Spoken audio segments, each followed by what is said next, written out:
In the grand theater of global power, where titans clash and economies collide, the most critical stage may not be Washington or Beijing. It might just be a sprawling archipelago in the South China Sea. The Philippines, a nation of over 7,600 islands and 115 million people, has become the unlikely, yet absolutely crucial pivot point in the defining rivalry of our time, the showdown between the United States and China. So what do you think is the single most important factor that places this nation at the very heart of this contest? Is it its strategic location, its young and dynamic workforce, or maybe a deep shared history with one of the contenders?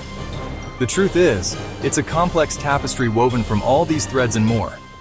The common perception is straightforward. The Philippines is a former American colony, and its loyalties should naturally lie with Washington. This view is rooted in a century of shared history, a mutual defense treaty, and deep cultural ties that bind the two nations.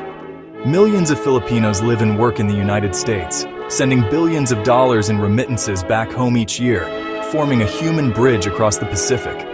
From military exercises to fast food chains, the American influence is visible everywhere.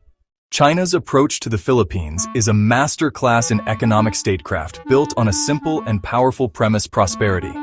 The centerpiece of this strategy is its Belt and Road Initiative for the Philippines.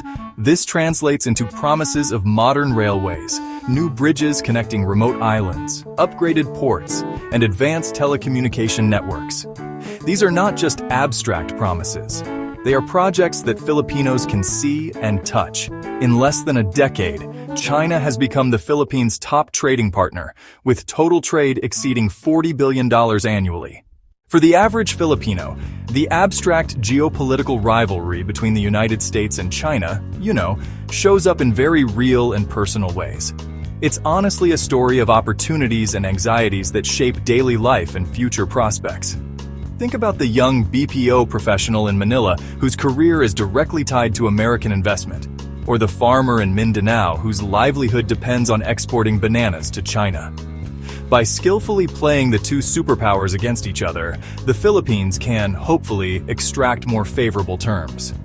If a U.S. investment offer seems a bit lacking, the possibility of a Chinese alternative gives the country some real leverage. The constant pressure from both Washington and Beijing forces Filipinos to ask some pretty fundamental questions about their nation's place in the world. Are they a Western-style democracy anchored to the U.S. alliance, or an Asian nation whose destiny is totally linked with China's rise? We've seen how the Philippines stands at the crossroads of history, geography, and economics, making it a super important player in the U.S.-China competition. It's not just some pawn on a chessboard, but an active player with its own goals and dreams. The nation's deep historical and security ties with the United States give it a solid foundation of stability, while China's massive economic pull offers a path to future prosperity.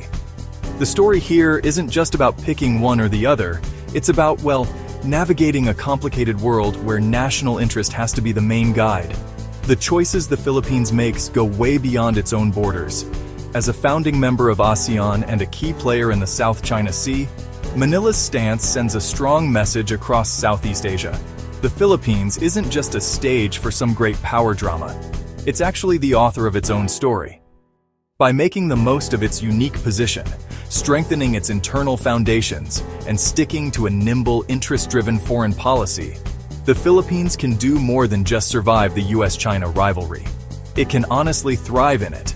The final question isn't really about which side the Philippines will choose, but, what kind of nation it will choose to become.